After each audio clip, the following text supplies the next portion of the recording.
사랑하는 성도 여러분, 우리는 오늘 백보자 심판 앞에 서 있는 것입니다. 이 땅의 모든 인생은 주권자 되시는 하나님 앞에서 최후의 심판대에 반드시 설 것인데, 그 마지막 날에 하나님의 그 백보자 앞에서 자신을 내세울 수 있는 존재는 누구일까요? 아무도 없습니다. 하나님의 의미하신 보좌 앞에서 죄인들은 쥐구멍이라도 발견하면 숨고 싶어 할 것입니다. 여러분 11절 말씀 우리 같이 읽어볼까요? 11절 다 같이 시작. 또 내가 크고 흰 보좌와 그 위에 앉으신 이를 보니 땅과 하늘이 그 앞에서 피하여 간데 없더라. 모든 인생은 반드시 백보자 심판대에 서게 되어 있습니다. 하늘과 땅이 그 앞에서 피하여 간데 없더라고 한 것은 하나님의 크신 위엄 앞에서 하늘과 땅도 두려워하여서 그것을 피하고 도망가고 싶어 한다는 거죠. 여기 보면 보좌를 뭐라고 했습니까? 크고 흰 보좌라고 했어요. 이는 심판주로서 하나님은 위엄을 갖추시고 거룩하신 분이란 것을 뜻합니다. 하나님 앞에서는 인간은 자신의 모든 존재가 만천하에 드러나게 되는 거예요. 그 어떤 사람도 변명할 수 없습니다. 그리고 이 앞에는 반드시 서야 되는 것입니다. 자신의 죄악이 낱낱이 드러나는 그 순간, 그리고 그에 대한 형벌을 기다리고 있을 때에 누가 자신의 얼굴을 들어서 감히 하나님의 얼굴을 조금이라도 쳐다볼 수 있겠다는 말입니까? 모든 인생은 그 앞에 납작 엎드려져서 하나님의 심판을 기다리게 될 것입니다. 그러므로 여러분은 하나님 앞에서 자신을 돌아보면서 이 땅에 있을 때에 먼저 하나님 앞에 무릎 꿇을 수 있어야 되는 거죠.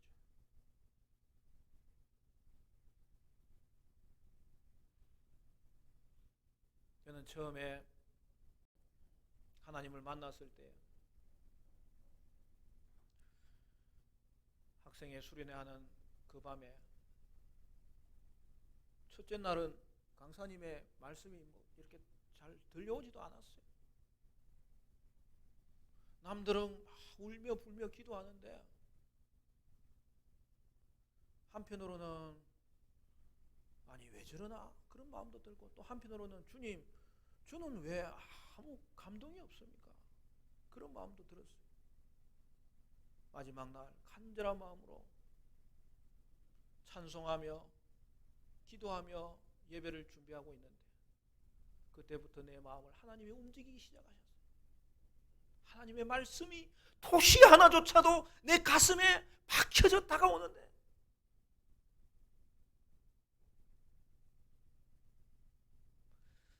하나님 앞에서 내 죄가 얼마나 큰지. 기도 시간이 되었는데 다른 기도를 할 수가 없어요. 중화간선처럼 내 어릴 적 생각지도 않은 것들부터 시작했어. 내가 어머니가 밥을 주는데 내가 언제 밥그릇을 엎었는지 기억도 안 나는데 어머니 젖꼭지 세게 물은 것부터 다 생각나는 거예요. 그때 주님 앞에 살려달라고 매달렸습니다. 주여 이 죄인을 불쌍히 여겨달라고. 그때 우리 주님은 나의 죄만 보게 하시는 것이 아니라 십자가를 보게 하셨어요. 그 십자가를 바라볼 때에 한없이 울며 회개할 때에 하나님은 너의 죄는 예수님의 공로로 눈과 같이 희어졌느니라 말씀하여 주셨어요. 그 밤에 주님이 대낮같이 나에게 다가오시는 그 주님을 만나고 이제 나의 기도는 감사의 기도로 바뀌기 시작했어요. 그것은 두려움의 무릎이었을 뿐만 아니라 경배의 무릎이었어요.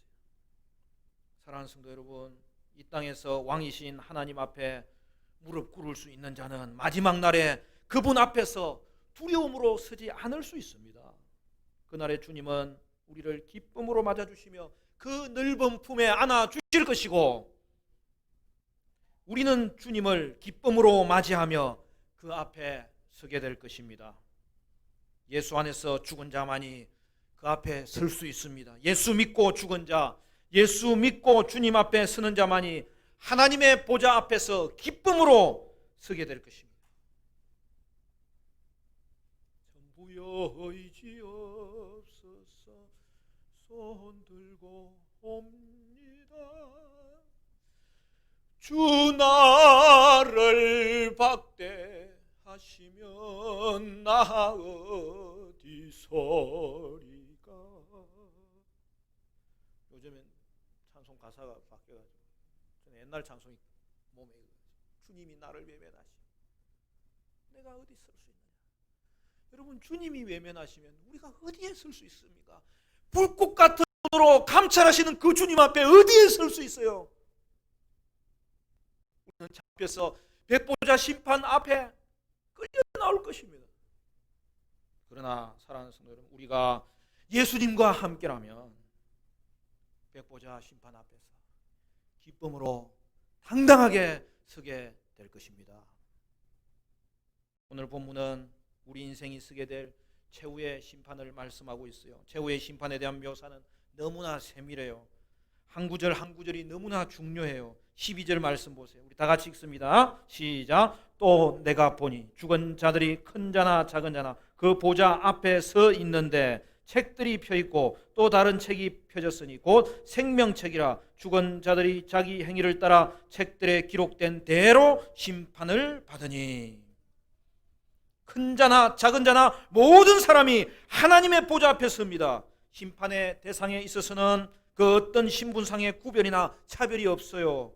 이 세상의 권세나 부귀나 영화를 누렸던 자들뿐 아니라 그것으로부터 소외된 사람들까지 모두 하나님 앞에 섭니다. 물론 부한 자에게는 하나님이 더 크게 책임을 물으실 것입니다. 그러나 가난한 자도 예외가 아니에요.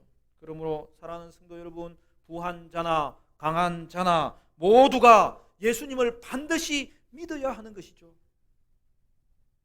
사탄을 추종하던 불신자에게 하나님의 심판이 떨어집니다. 불신자는 모든 짐승의 표를 받지 아니하고 우상에게 절하지 아니하고 예수님의 말씀과 하나님의 증거로 인하여 순교를 당한 자들과 구별되는 자들이에요.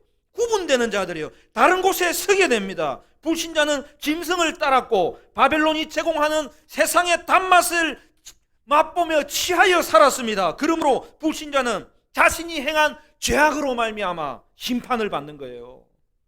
믿지 않고 죽은 자들은 최후의 심판을 통해서 불못에 들어갑니다. 오늘 우리가 악의 배후인 사탄과 그들의 추종자인 짐승과 거짓 선지자와 그것을 대행하는 바벨론과 그리고 끝까지 사탄을 추종하였던 이제 마지막 불신자의 심판을 살펴보고 있는데요. 여러분, 여기에 두 종류의 책이 등장합니다. 하나는 백보자 심판 앞에 책들이 펴지고 책들이라고 되어 있고, 또 다른 하나는 다른 책이 펴 있었다고 이야기했습니다. 다른 책은 생명책입니다. 생명책은 이미 여러분 앞부분에 17장에도 나왔고 그 앞부분에도 또 나왔어요. 이제 오늘 그것이 더 구체적으로 등장하는 거죠. 여러분, 요한계시록 17장 8절 말씀에 이렇게 되어 있지 않습니까? 네가 본 짐승은 전에 있었다가 지금은 없으나 장차 무정행으로부터 올라와 멸망으로 들어갈 자니 땅에 사는 자들로서 창세 이후로 그 이름이 생명책에 기록되지 못한 자들이 이전에 있었다가 지금은 없으나 장차 나올 짐승을 보고 놀랍게 여기리라. 여러분, 생명책엔 믿는 자들의 이름이 기록되어 있었고 반면에 책들에는 죽은 자들의 행위가 기록되어 있었습니다. 따라서 생명책의 이름이 펼쳐지기 전에 이미 그 이름은 기록되어 있었던 거죠. 이 땅에서 그가 예수를 믿을 때에 이미 그의 이름이 하늘의 생명책에 기록되어 있었던 거죠. 이는 그들의 구원이 이미 결정되어 있었다는 사실을 보여줍니다. 죽은 자들에 대하여는 그들의 행위가 책에 기록되어 있습니다. 최후의 심판에서 죽은 자들은 책에 기록된 그들의 행위대로 심판을 받습니다. 심판의 기준이 뭐라고요? 바로 이 두 종류의 책입니다. 하나는 생명책이고 하나는 행위책입니다. 마지막 날의 모든 인생은 생명책과 행위책을 기준으로 심판을 받습니다. 그런데 여기에 죽은 자들이라고 한 것은 누구예요? 믿지 않고 죽은 자들을 말합니다. 물론 살았을 때에도 그들은 예수 안에 있지 않았으므로 이미 죽은 자였어요. 그러므로 그들은 불신자를 말하는 거예요. 불신자는 이 땅에 살 때에도 살았으나 실상은 죽은 자예요. 그러나 신자는 생명책에 이름이 기록된 자로서 이 땅에서도 산 자요, 육체의 죽음을 맞이할 때에도 천국에서 살아난 자요, 마지막 날에 그의 이름이 이미 생명책에 기록되어 있기 때문에 최후의 심판에서 제외되는 자입니다. 그러므로 사랑하는 성도 여러분, 신자는 결코 최후의 심판 대상이 아닌 거예요.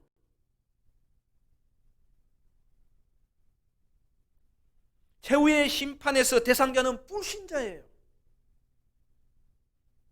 불신자는 행위책을 기준으로 그들의 행위대로 심판을 받습니다. 그러나 신자는 생명책에 이름이 기록되어 있기 때문에 심판의 방식이 다른 거죠. 생명책을 기준으로 그들은 심판을 받습니다.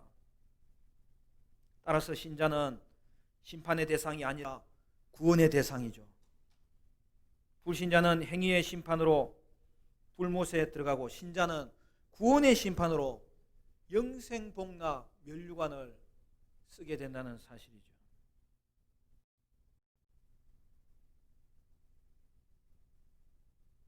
생명책에는 이름이 기록되어 있어요. 그게 전부예요. 그러므로 신자는 생명책을 기준으로 심판받아 모든 심판과 형별에서 대상이 아닌 거죠. 제외되는 거죠. 할렐루야. 여러분, 불신자는 생명책에 기록되어 있지 않기 때문에 행위책대로 심판을 받는다는 거예요. 여러분, 오늘도 들어올 때 출석 명부 기록했잖아요. 참 이 코로나가 성경 해석하는 데도 도움이 되네.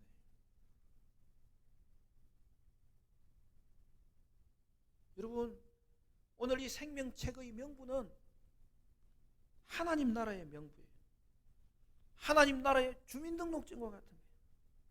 생명책에 이름이 기록된 신자만이 새하늘과 새 땅에 들어가고 새 예루살렘에 들어갑니다. 사랑하는 성도 여러분, 여러분은 백보자 심판을 생각할 때마다 이 사실로 인하여 위로받으시기를 간절히 축원합니다. 여러분, 왜 생명책에 이름이 기록되었다고 해서 심판을 면할 수 있는 것입니까?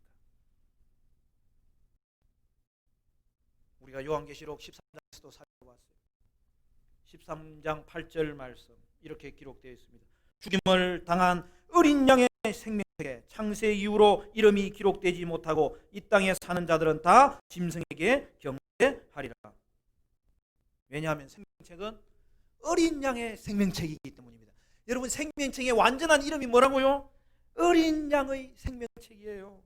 왜 그렇게 부르는 것입니까? 어린 양 예수님께서 이 책에 기록된 자들을 대신하여 죽었고 대신하여 의를 행하셨기 때문입니다. 예수님이 대신 불못의 형벌을 받으셨기 때문입니다. 그러므로 성도는 예수님과 연합된 자로서 죄의 값은 지불하였고 또한 의의 값도 지불하여서 천국에 들어가는 거예요. 성도가 최후의 심판의 대상이 되지 않고 새하늘과 새 땅, 신천 신지에 들어가는 것은 그들의 행위에 달려있는 것이 아니라 그리스도가 대신한 행위에 달려있는 것이죠. 그래서 생명책은 구원의 책이고 은혜의 책입니다. 여러분, 백보자에 앉으신 분은 누구입니까? 먼저는 성부 하나님이시죠. 그런데 성경은 우리에게 정확하게 이야기합니다. 성부 하나님께서 성자 예수님에게 심판을 맡기시는 거예요. 요한복음 5장 22절 말씀에 아버지께서는 아무도 심판하지 않고 심판하시는 일을 모두 아들에게 맡겨.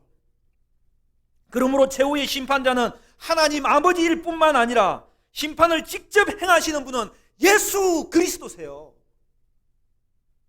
고린도후서 5장 10절 말씀에 이는 우리가 다 반드시 그리스도의 심판 앞에 나타나게 되어 각각 선악간에 그 몸으로 행한 것을 따라 받으려 함이라. 따라서 여러분, 신자에게 심판은 결코 행위 심판이 아니라 구원 심판인 거죠. 오늘 이 말씀이 우리에게 얼마나 큰 위로가 됩니까? 은혜가 됩니까? 소망이 됩니까? 비전이 됩니까? 한편 성도에게도 그들의 행위를 판단하는 일이 그날 있어요. 그런데 그것은 구원 심판에 포함된 심판이에요.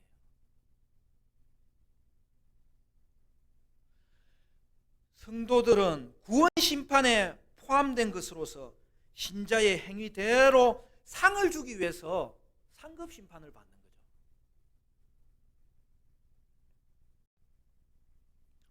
신자의 죄악된 모든 행위는 하나님이 용서하십니다. 그러나 성도의 선행은 하나님이 보상해 주셔야 될 거 아니에요.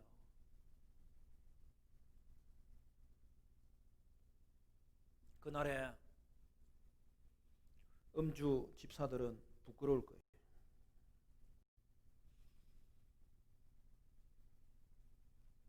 거짓말 집사,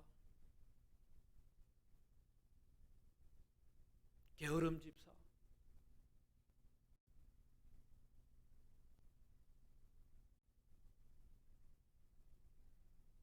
세상과 타협하는 타협 집사들은 부끄러울 거예요.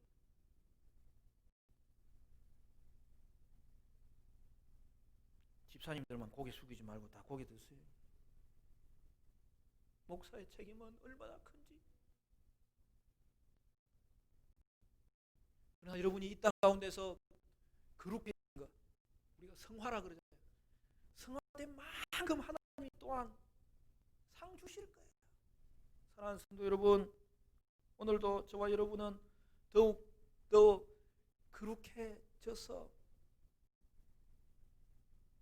하나님이 주실 상을 기억하면서 여러분 성화에 힘쓰시기를 바랍니다. 섬김에 힘쓰시기를 바랍니다. 하나님의 일에 힘쓰시기를 바랍니다. 사명에 힘쓰시기를 바랍니다. 13절부터 마지막 구절을 이렇게 소개합니다. 우리 13절부터도 같이 볼까요?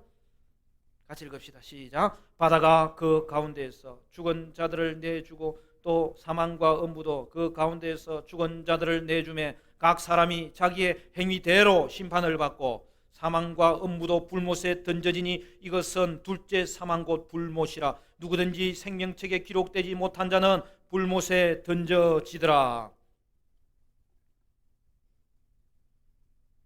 최후의 심판을 위해서 먼저 바다와 사망과 음부가 죽은 자들을 내준다고 했어요. 여러분, 여기서 바다는 악의 영역을 말하고 사망과 음부의 동의어입니다. 바다와 사망과 음부가 죽은 자들을 내준다는 뜻은 그들이 이 땅을 살다가 죽은 이후에는 지옥에 가 있다는 뜻이에요. 그리고 거기서 최후 심판을 위해서 대기하고 있었다는 거예요. 그래서 어떻게 됩니까? 이제 내줍니다. 여러분, 12절 말씀 읽을 때에도 모든 죽은 자들이 물론대소하고 하나님의 보좌 앞에 선다고 했잖아요. 그러므로 여러분, 죽은 자들은 최후의 심판을 받기 위해서 신자든지 불신자든지 모두가 부활합니다. 부활에는 두 종류가 있어요. 사도 바울이 정확하게 말했잖아요. 신자는 생명의 부활로, 불신자는 심판의 부활로 다시 죽음에서 내주고 백보자 심판 앞에 선다는 사실이죠. 그러면 오늘 본문을 통해서 우리는 불신자의 단계를 이제는 세밀하게 알 수 있어요. 먼저는 첫째 사망입니다. 그때 믿지 않는 자들, 생명책에 기록되지 않은 자들은 지옥에 들어가는 것이죠. 지금도 죽으면 지옥 가는 거예요. 이것을 오늘 본문은 음부라고 했어요. 그곳은 최후 심판을 위해서 대기하는 중입니다. 불신자는 최후의 심판을 받기 위해서 심판의 부활을 가집니다. 그 결과 둘째 사망, 불못에 들어가 영원한 지옥을 가지게 됩니다. 성도의 단계도 우리는 명확하게 알 수 있어요. 첫째 사망이 있습니다. 물론 신자에게서 육체적인 죽음은 천국에 들어가는 문이에요. 그래서 여러분, 신자에게 첫째 사망은 또한 첫째 부활이에요. 그때 믿은 자들, 생명책에 기록된 자들은 천국에 들어갑니다. 지금도 성도는 죽으면 바로 천국에 들어가요. 성경은 그것을 낙원이라고도 하고 천당이라고도 합니다. 물론 거기도 아직 한 단계가 더 남아있기 때문에 대기 상태입니다.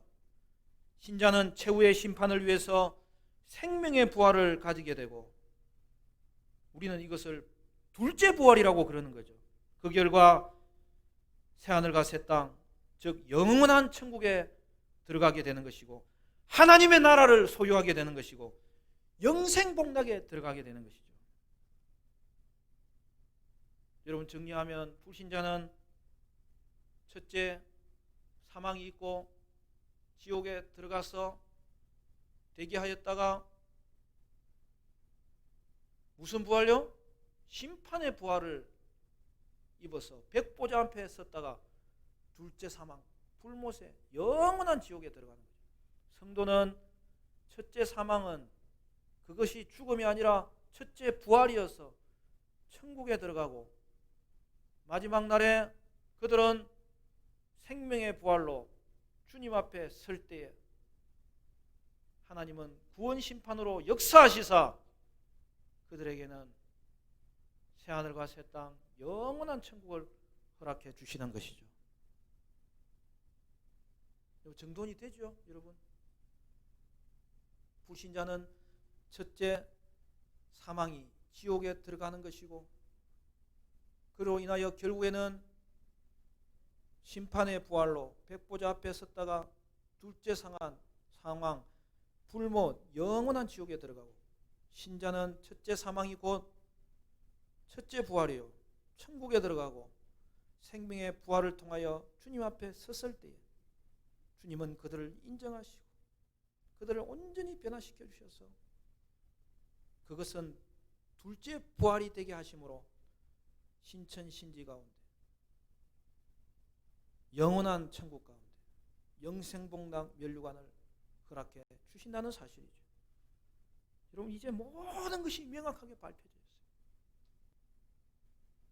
사랑하는 성도 여러분, 이제 불신자의 운명을 아시겠습니까?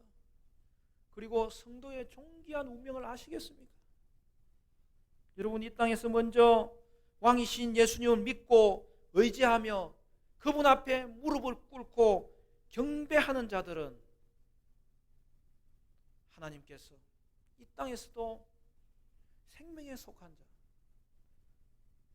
죽음 이후에도 첫째 사망, 심판 앞에서도 첫째 부활, 심판 앞에서도 둘째 부활을 허락하여 주실 터인데, 저와 여러분은 이 땅에서 예수 앞에 무릎 꿇고 나가 그를 경배하는 하나님의 사람으로 서실 수 있기를 간절히 축원합니다. 불신자는 그날에 음미하시고 거룩하신 하나님 앞에 최후의 심판을 받습니다. 그 결과는 영원한 불못이에요. 그러므로 믿지 않는 자들에게 우리는 복음을 전하고 반드시 그들이 주님 앞에 돌아오게 해야 되는 것입니다. 여러분, 그것은 불과 유황으로 타는 곳이에요.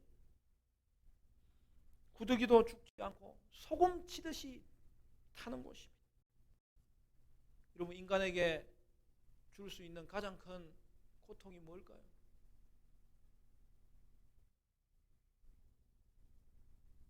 저도 인대를 좀 다치고 나니까 온 몸이 여기에 집중되었어요. 여기가 우리하게 늘 에너지가 여기에 모이는 거예요. 이제 거의 다 회복됐습니다. 여러분, 고문을 받은 사람들 말을 들어보면 구타를 당하는 게 얼마나 고통스러운지, 물고문을 당할 때 얼마나 고통스러운지, 전기고문을 당할 때 얼마나 고통스러운지를 말합니다. 그런데 여러분, 그 정도가 아니라 펄펄 끓는 유황불에 집어넣는 물고문이 있다면 여러분 얼마나 고통스러울까요? 그것도 일시적인 것이 아니라 영원한 고통이라면 우리가 어떻게 될까요?